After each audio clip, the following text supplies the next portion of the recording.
never rests. Careless in the sky. What a thrilling time to be alive.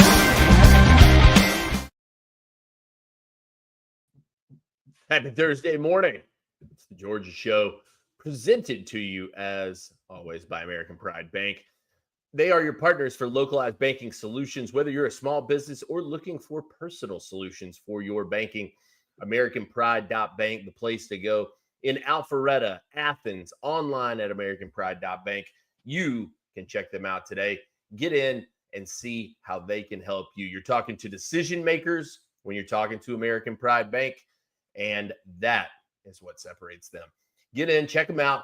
They are an equal opportunity lender and FDIC member as well. Jake Rowe, I've got a cough, so I'm going to let you kind of lead into this. Lead in with what? What are we doing here? Oh, go to the first banner. Okay. Big weekend on that for Georgia recruiting. I was not warned of such a thing that had to happen. So, well, you're the producer. Okay. It's a big weekend on tap for Georgia recruiting, and there is really no downplaying this one, Rowe. The stakes are high, and that's because Georgia is hosting the nation's #1 overall prospect, the #1 overall tackle in this class, Jackson Cantwell, 5-star plus prospect on the On3 industry rankings from Nixa, Missouri, a guy that Georgia has been in heavily throughout this entire recruitment. You continue to hear about the likes of Oregon and Miami in there as well, but he and his family will spend Mother's Day weekend with the Georgia Bulldogs, and a decision, is set for next Tuesday, May 13th. And this is one that we weren't sure necessarily was going to happen. He had to kind of revamp the visit schedule. So this feels quite significant to me. It did when he decided to bump things around. And now that it's here and lingering, Jared Curtis will be in town to help. A lot to watch for this weekend, Rowe. Yeah. I wonder what else is going to happen this weekend. And I say that from you got 2 5-star guys, like 2 of the top 6 recruits in the country are going to be on your campus this weekend. There's no chance in hell that's going to be all of them. Maybe they'll have a throwing session. What's that now? Maybe they'll have a throwing session. Oh, God. Oh, God. What a Saturday morning that was. For those of you not familiar, when Dylan Raiola was committed to Georgia already, Jeremiah Smith was in town. Colton Heinrich was in town, yada, yada. And there's so many guys in there. They just run over to Jefferson High School and hold a throwing session. The whole throwing session heard around the world. Nikar was there. Sokovie White was there. And, just roll out of bed and, oh, my God, this is what's going on. And then, run over there with my kids who were a big help. And I think Georgia ended up getting Sokovie White and Colton Heinrich out of the deal. Both 3-star prospects, by the way. So, and they're still on campus, so whatever. But, yeah, but you just know it's not going to be it. Like, you just know for a fact that that's not going to be the whole thing. So who else is going to be there? And that's, hey, listen, that's why, we pay Rusty $10 an hour. Is Rusty's gonna have that for us probably tomorrow at some point, or at least some expectations, or throughout the weekend. And I normally, sometimes we try to tease like our premium content over at Dawgs HQ or tease Dawgs HQ Plus. I can't really do that right now, other than to say, we don't know what's going to happen. So if you want to figure out kind of the way it's going to develop, that's on you, and you can come over and check us out over at Dawgs HQ. But I can promise you this, it won't just be Jackson Cantwell and Jared Curtis. And I'm really fascinated to see who else joins them. But obviously, Jackson Cantwell, #1 player in the entire country. I've been open and honest. I think this kid is a 15-year NFL player and maybe gold jacket wearer as a guard. Like, I really do. I think he is a special, special guard. I've also said I think he can play tackle in the SEC at a high level. Jamari Sawyer, Isaiah Wynn, just go down the list. Warren McClendon, all kind of guardish bodies, smaller than this guy. I mean, Cantwell's 6'7", 310. So we're talking about a mountain of a man here. That's a huge one. But I'm more interested in who else shows up, because the vibes will be plentiful. Yeah, no doubt about it. You keep saying that guard thing, Jake, and what comes to mind for me, it's Quentin Nelson. He's the kind of guy that I feel like, big body guy, 330, 6'5". I could kind of see that being the case. Worthy of a first round pick without question. So that makes a lot of sense to me when you're saying that. You know who he reminds me of? A guy that you and I and our good friend Noah Sims, sung the praises of for years and years and years. Brandon Albert, a guy that played at Virginia, I believe, was drafted by the Kansas City Chiefs, if I'm not mistaken. And the word was at the time he was going to play guard. This is a guard. And then next thing you know, like, oh, he is a really good tackle, and he can play, and he ended up playing tackle at a high level in the NFL. He kind of reminds me of that type of guy that you bring him in. And it's not necessarily one of the things I want people to realize when you start talking about guard, and you'll hear head coaches tell you this all the time. Listen, just because he can't play tackle doesn't mean he can slide in and play guard. Okay. Right. Everybody's not cut out for it. The thing I like about Jackson Cantwell is he can bend like a guard. And when I say bend like a guard, like he's not a waist bender. He's powerful. He's got the trunk is there. Like he can move people. And sometimes that's ability to that special ability to move people off the point better serves you at guard and makes you a better kind of run guy than and a bully on the interior, as opposed to a one-on-one pass protector in space, which quite frankly is much like being a pass rusher. There are instincts, there are athletic traits, there are and there's a mindset that comes with being able to do that. And those three things are incredibly hard to find.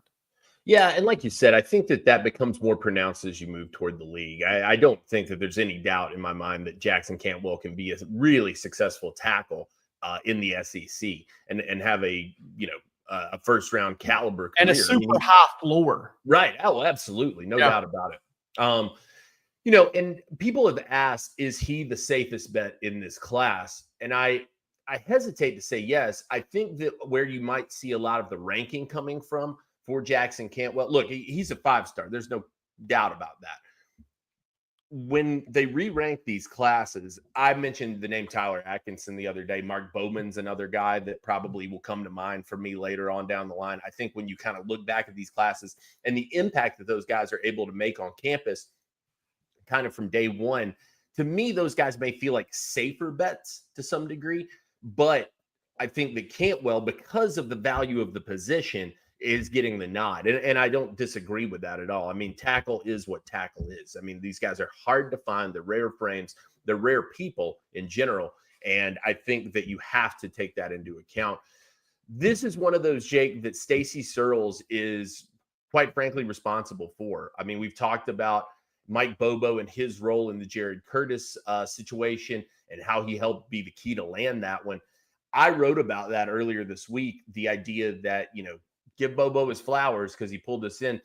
People have had some issues with Stacy Searles along the way, and I get that as well. A lot of people kind of rang the bell of this is a retread, this is a, blah, blah, blah, whatever. And you can give that knock. That's fine. I don't necessarily disagree with you or agree with you. I think that there's been a mixed bag when it comes to this.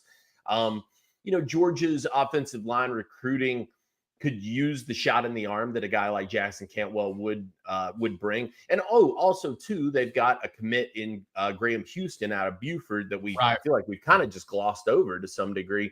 A big man in his own right, a guard, and he's in state, which is really key. And this is not a very Dylan Fairchild-esque, in my opinion. Not a particularly strong year for offensive line in the Peach State.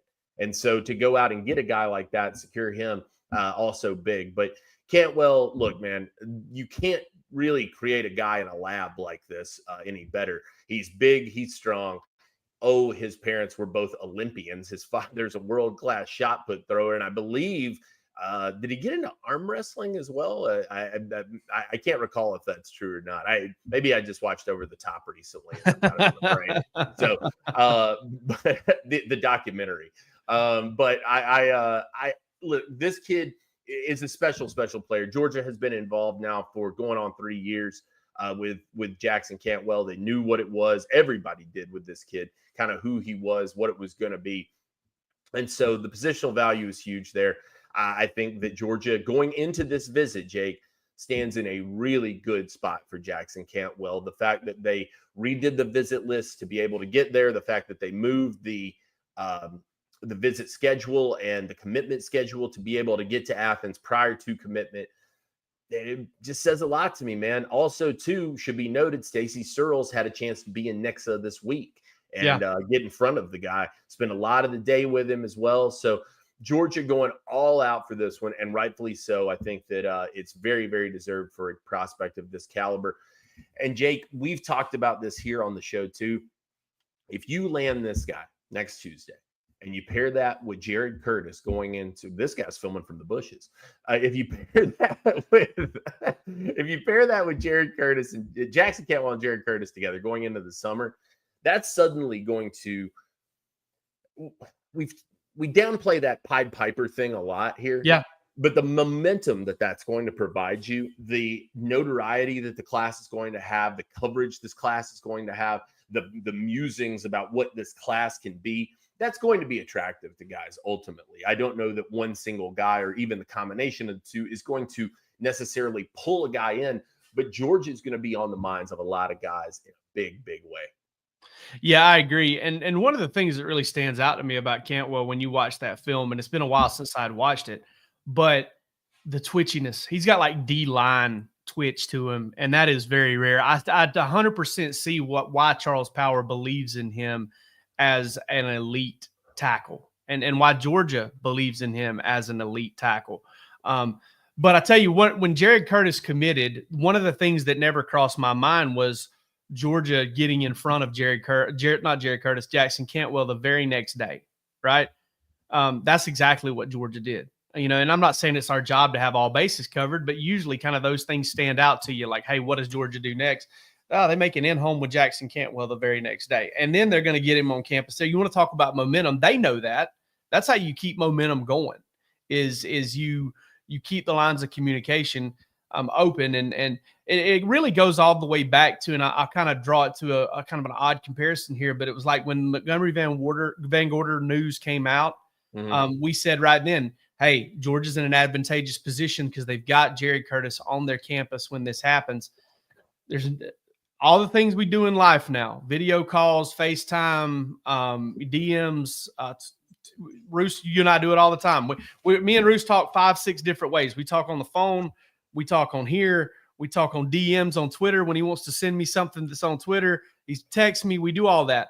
But there's nothing that replaces a face-to-face interaction when it comes to these relationships. Oh, and the fact that I can almost certainly tell you that no matter who's reporting what, and Pete had a report yesterday, Pete Nakos did, on what Miami's trying to pay Jackson Cantwell, Georgia's not going to pay full price for Jackson Cantwell, as the markets should suggest, if it gets him.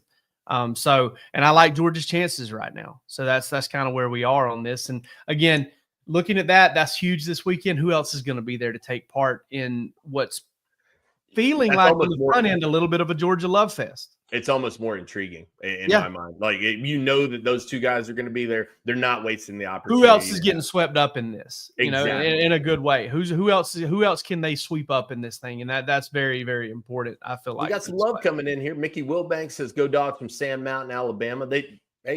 Be careful handling those snakes over on Sand Mountain. I know that. Yeah, I don't know anything about Sand Mountain, Alabama. Yeah, they big snake handling community there. Michael Ratliff says, rarely get to see a show live, but never miss it. Somerville, Georgia, home of Howard Finster. Love his work. And my man Leroy Pfeiffer says, stationed in the UK, and I'm screaming, go Dogs. Top of the morning to you there, sir. UK, baby, UK.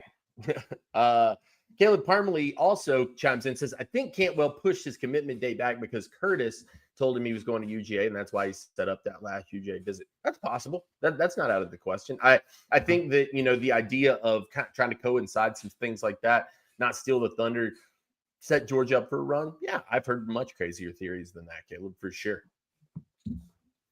All right. Speaking of crazy theories, it's crazy to think that you can get a great pair of sunglasses at a great price. But at sunheist.com, you absolutely can. Code DawgsHQ20 takes 20% off your first purchase. and that's already off of a great price, Jake. I mean, that's 100%. that's the thing. They're a Hey, great. let me steal the rest of this one from you Please here, because I've go. got a great testimonial here. Yesterday, I had some Amazon packages to take back. My wife is like a lot of wonderful women out there. They love Amazon. I have packages on my front doorstep constantly. I was taking some back yesterday, probably in total about 30 pounds worth of stuff. I think there's a pair of shoes in there. Those might have been mine. But there's a pair of shoes in there to send back, a bunch of stuff. I was going to take it to the UPS store. Well, just so happens my sunglasses were sitting in the passenger seat of my vehicle, and I did not realize it. These are aviators, all right? I set the thing down, wasn't really paying attention, set it on top of the sunglasses, was headed to the store. As I'm headed there, I realized, oh my gosh, the croaky, the sunglass necklace is hanging out. These things are underneath there. They weren't warped. They weren't broken. After he's sitting there under 30 pounds of box and other stuff. So maybe even more than that. These things are durable, man. And there's a reason that Shane and Mary offer a lifetime warranty on the frames. It's because they believe in them. Met with them yesterday. Talked with them kind of about the future with us, and was really happy to hear that the Dawgs HQ community is supporting them. And listen, local small business, that's what they're all about. They're all about being local. Going to have some announcements on where they're going to be as far as retail goes, and some ways that Dawgs HQ listeners can see them, meet them in person, try their product, and still get that Dawgs HQ discount too. So, we've got all of that stuff set up. But listen, this is a fantastic product, and they're coming out with new styles on the regular. A lot of folks that we've gotten feedback from was like, hey, I checked it out. Their styles just weren't quite for me. They're continuing to build those out as they get more and more into the retail space. So check them out, sunheist.com, and we're going to have more information on how you can see these folks in person and see their product. They just moved into a new warehouse just outside of Athens over in Winder that's even bigger than the one they were using. So they're expanding, they're getting bigger, and we're glad to be a part of it. I know that. Absolutely. Good folks. A new RPM pick in, Jake. Yeah. They need to take the RPM away from some people, or at least make them take an IQ test before they use it. Case in point, the one that was just made, not because I believe it's wrong, but just because of who made it. Yeah, it was me. Yes. It was me. I put in a new RPM pick this morning. Are we going to reveal it? I don't know. Should we? Why not? All right. Look, I put in an RPM pick this morning. I'm pretty rare to do that. I don't typically go that route, but I put in one this morning for 5-star tight end Mark Bowman, who was the top tight end in the 2027 class, reclassified to 2026, number 2 tight end in that class. Rusty Mansell has consistently said his opinion, probably the safest bet of any player in this class. Georgia, you hear Texas, USC is in that one. Oregon has been mentioned at various times. Everybody pushing for Mark Bowman. I'm feeling pretty good about Georgia's chances. And this is coming off of the heels of a recent pick to Texas from our Oregon guy, Max Torres, out there on the West Coast. But I'm hearing some buzz behind the scenes, Jake. Makes me think Mark Bowman has a real chance of being in this class for Georgia. It seems like offense is where they're really, really swinging hard in this class. It really does. And, I can understand doing that for Mark Bowman, because they saw what number 19 did for them for 3 years and how he changed everything. And I don't know if we'll ever see another one. Like, I really don't. Like, I don't know if we've never seen a Brock Bowers before. And I'm sorry, Tyler Warren, you're not close. Like, Tyler Warren's a fantastic tight end, but every now and then those Brock Bowers highlights pop up for me. The first touchdown of his career against UAB, and the quick slant that he took to the house against Georgia Tech, the little pop pass in 2022 that he scored against South Carolina, just running away from defenders that eventually went on to run 4.4 and 4.5 at the NFL Combine. Okay, like just smoking them. So I don't know if we're ever going to see anybody like that, but Mark Bowman is tremendous, and he's an elite tight end, and he is that kind of guy I feel like you can give a jet sweep handoff to. You can throw tight end screens, and he's a get the ball to me easy so that I can make big plays with you, down the way. I like him a lot, and I certainly think, going back to when he was on campus for G-Day, there was some buzz there during that visit. I'm with you. I think that I don't put in a whole lot of RPM picks either. Not really ready to put one in on this one.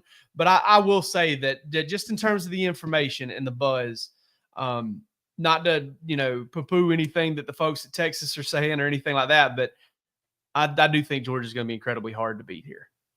Yeah, and I think that exactly what you mentioned is the reason. I think a lot of it boils down to what Georgia's done with that position and how that plays with him. Look, Texas is going to probably have a much clearer path to the field for Mark Bowman in terms of what their room has in it. Georgia is stacked at the position. They keep adding talents. Number 1 tight end last year in Elias Williams. You get Ethan Barbour, who is a stud in his own right. The year before that, Jaden Riddell and Colton Heinrich. You've got all kinds of talent on the field at tight end that would be there along with him. But Bowman is a special, special player, and Georgia's in this thing heavy, man. Todd Hartley is that dude when it comes to that. I don't know. I just saw that first clip of Mark Bowman. Maybe he is Brock Bowers. I don't know. That's pretty stupid. Yeah, he looked like the tight end version of Jeremiah Smith on that play. That was incredible. No, and one of the things about him that really, I don't say this lightly, and I don't think about this lightly. I almost never suggest or recommend that a guy reclassify. This kid it's fine. He's going to be fine. He's 6'4", like 230 right now. He's going to be just fine. You watch the tape on him. Andy Kicklider, new member. Hey, shout out my man Andy. Appreciate What's up, brother. Andy? Thanks for joining. This kid is a freak of freaks, a willing blocker, perfect frame for it, all the speed in the world. And like you said, man, I'm not knocking Texas. Texas has a great shot. Yeah, they did a great job with Gunnar Helm. They really did.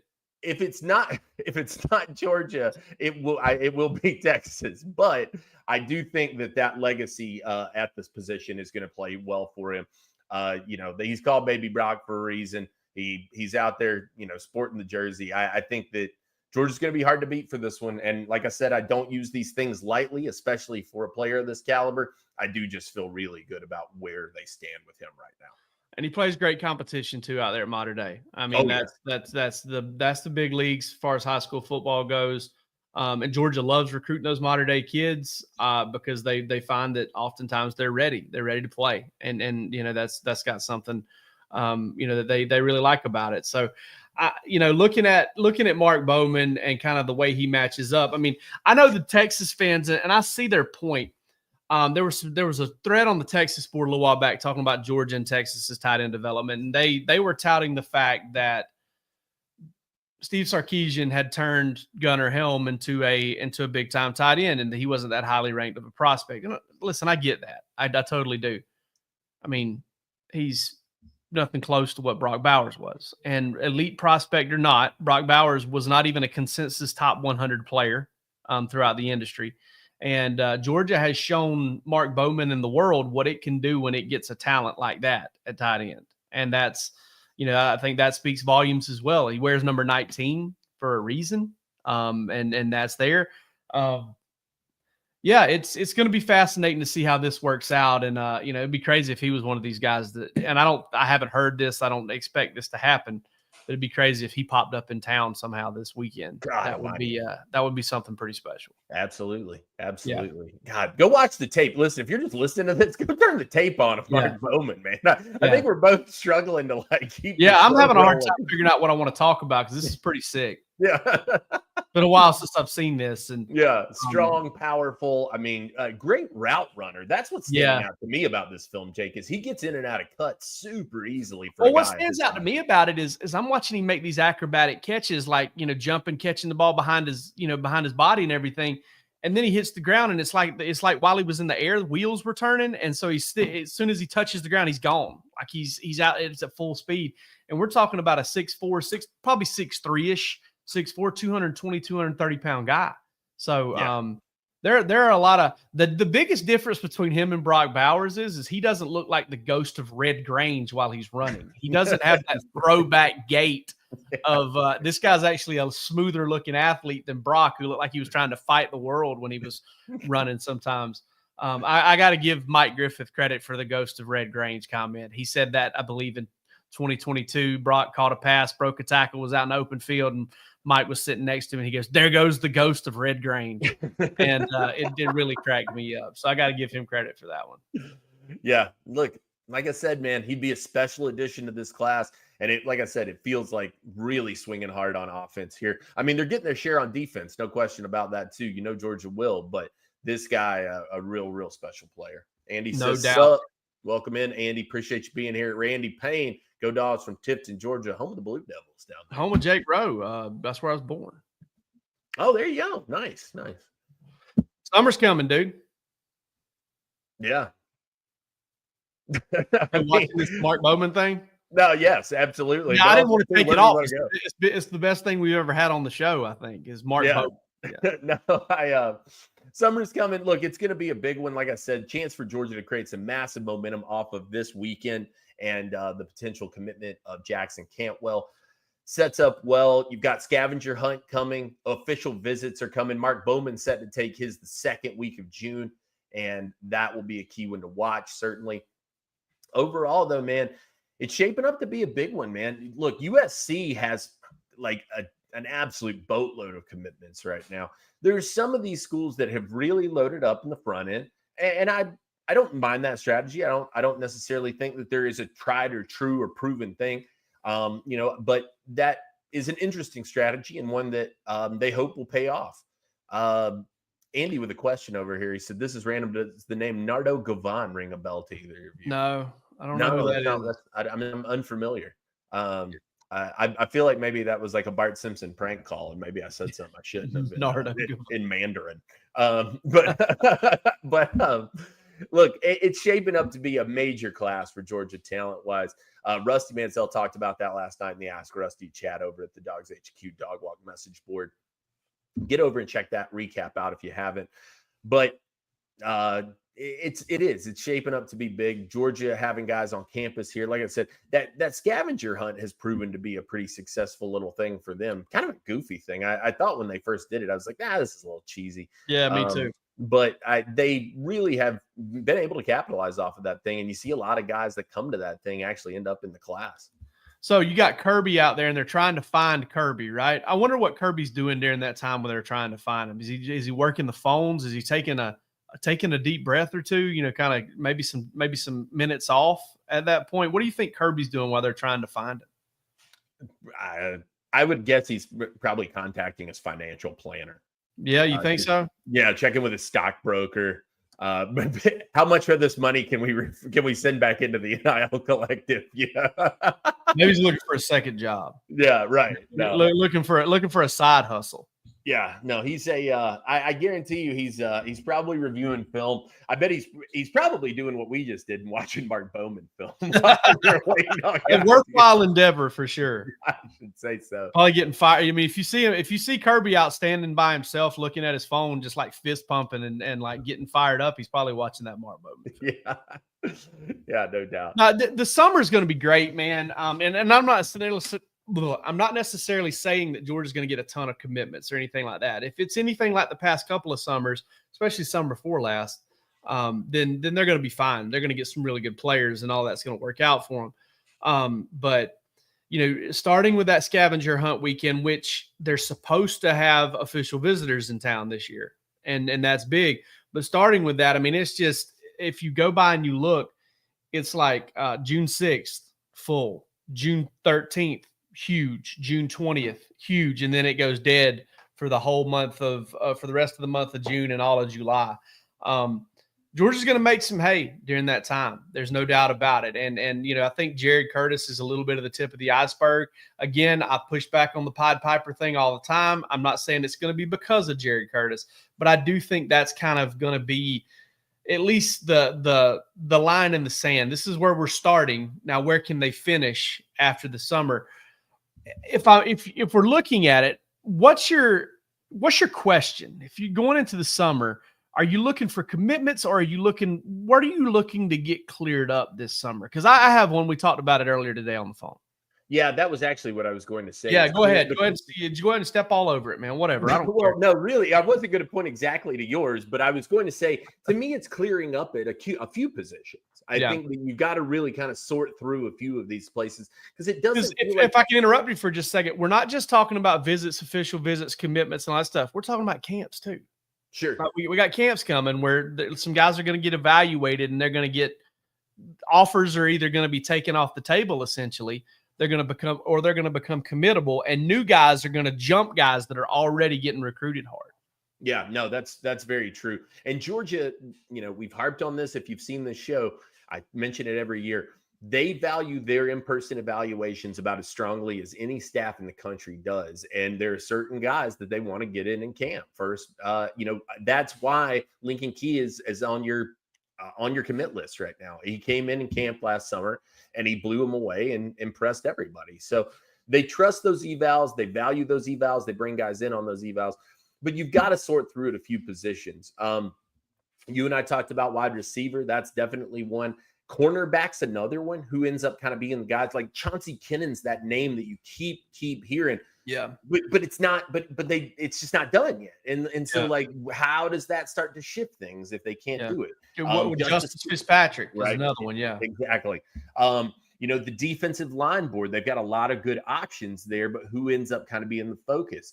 PJ Dean, is it James Johnson? Where does Ernest Rankins factor into that one as well? Yes. Yeah. All of them. Yeah. I love James Johnson and PJ Dean. And I do think Georgia's eventually in the long run going to be tough to beat for PJ Dean, even though Ohio State's kind of changed the course of that recruitment for right now. Boy, if they could land PJ Dean and James Johnson in the same class and maybe throw in Rankins or the Tico Crittenson. There's another one. They visited another guy this week from Alabama. There's the Cadu kid as well out of Booker T. Washington. Yeah, Cadu. Who was the kid? Who was the kid they visited earlier this week in Alabama? Vodney Cleveland. That's it. I love that first name. If that is not a D-line name, I don't know what is. Vodney. Yeah. Oh man, I'm gonna name my next dog Vodney, and we're never gonna have another dog. It's like Ving Rhames almost. Yeah, there you go. Yeah, perfect. Yeah, it's got that. Vonnie Holiday. Like he was a stud for the. Used to live next door to some of my in-laws friends, and they loved him. They thought he was the nicest guy ever. But yeah, Vonnie Holiday is another one. Played for the Dolphins, was really good. Those V names for D linemen, man. Yeah, no, I think that you got to sort through some names there. Another one that's super interesting to me, Jake, because of how well they recruit the position year in and year out, is inside linebacker. I mean, Isaiah Williams is a name you continue to hear mentioned. They went out and offered Thomas Davis Jr. Kedrick Golston's a name that you're hearing. Kedrick Golston's son's in the mix now. Kedrick, by the way. Kedrick, I'm sorry. Yeah. You've got, God, could you imagine if they landed Golston and Thomas Davis's son? That'd be wonderful. Yeah, I'd love to see that. That would be amazing. I don't know how many folks listen to us that have been Georgia fans from way back. But what folks don't realize is Kedrick Golston was one of one type of D lineman coming out of high school. And he had a car accident where it was through an intersection. I think somebody ran a red light and just T-boned him, turned the car over. He crushed his femur, had to have a rod put in, really jacked him up physically. If not for that, he ended up having a good NFL career anyway. I think he ended up with like 8 years of service or 7-8 years of service in the NFL. We're probably talking about a top 10 pick out of Sandy Creek High School down there in Tyrone, technically is I guess where it's at. But one of one type player there. And his son, he played for the Washington football team, Commanders folks and all that up there. So now he's up there in DC and where they made their home. So yeah, that would be really interesting to see how that plays out. I know they're in Nick Abrams as well. They love Abrams. Yeah, Tyler Atkinson, Xavier Griffin. I mean, they got a laundry list of dudes there at the inside linebacker position. They've recruited exceptionally well. They're about as deep there as they are at tight end. So, who's in that mentality? Who's of that mindset and moving in that way? I think that's all very compelling. There's several of these boards that really have to get shaken out this summer.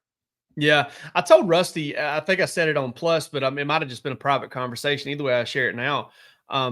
I would be tempted if I were them to take one inside backer, one edge, and make sure I get Tyler Atkinson. Just because he can wear both hats. He can be that Jalen Walker. And listen, Jalen Walker went number 15 overall in the NFL draft. I watched that the other day. It was awesome. I saw it just like you all did. I think Tyler Atkinson's better.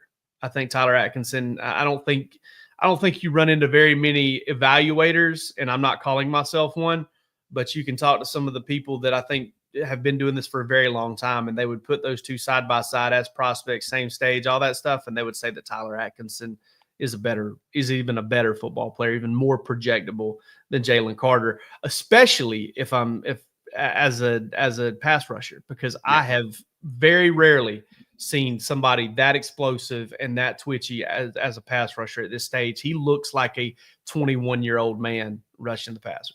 Yeah, and the cool thing about Tyler Atkinson to me is that, you know, there is sort of that feeling or that narrative around Grayson, and Buford gets this sometimes, of like these guys can be maxed out when they come. If this is as good as Tyler Atkinson gets, it's going to be fine. I promise you that.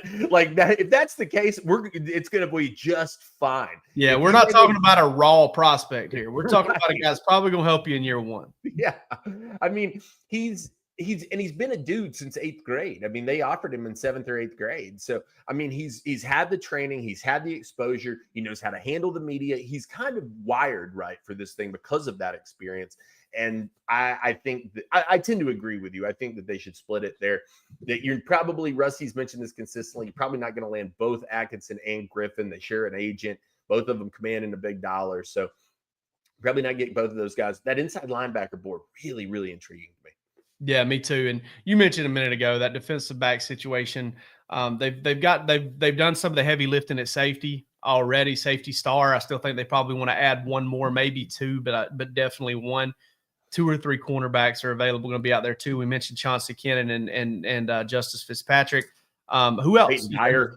Yeah, Peyton Dyer as well. I mean, dude, you want to talk about a killer haul right there. If they could get Kennon, Fitzpatrick, and Peyton Dyer to come in after what I think most people would say, you know, you lost the kid to Michigan in last class. Shamari Earls. That was a bad Shamari Earls, yeah, which was an odd situation because he didn't play at all, I don't think, his senior year. Which was, you know, that was a little bit weird. And there was some talk about, you know, how injured he was. Don't really know. I'm not trying to cast aspersions on him. I'm just trying to say that was an odd recruitment in the end. But if you were to bring in that trio, of whom I think maybe Peyton Dyer is the lowest rated, if I'm not mistaken right now, and I would take number 1 myself of that group. Not just because he's an in-state kid, but I think South Carolina, when they originally had him on the commitment list, had gotten one on everybody because he was underrated as a prospect. So there's a lot still to play out, and that's why we talked about the summer, is because a lot of that's going to get sorted out. And again, there are guys we are not talking about for sure, and maybe don't even know about, that are going to come about in June and become targets for Georgia, and maybe quick recruitments, quick turnarounds like Landon Rolden. Yep. Oh, 100%. Absolutely. Yep. I can definitely see that being the case. So going to be an interesting one. Look, we'll be back with you on Sunday to talk about this Jared Curtis, Jackson Cantwell thing, how that weekend went. Rusty Mansell have some insight for you. Sorry? We may be back. Who showed up as far as all that goes. We may not be back on Sunday. It's Mother's Day. So Sunday is we'll wait till Monday then. Yeah, our next show will probably be on Monday. Okay. Works for me. But make sure to join us for that one. It'll be an intriguing one, and bet that we will have you covered on all things Jackson Cantwell as well over at Dawgs HQ and the Dog Walk. We appreciate you tuning in. Shout out to our partners, American Pride Bank, and our friends Sun Heist. Go over and check them out. Dawgs HQ 20, the code if you need some new shades. We will catch you again soon.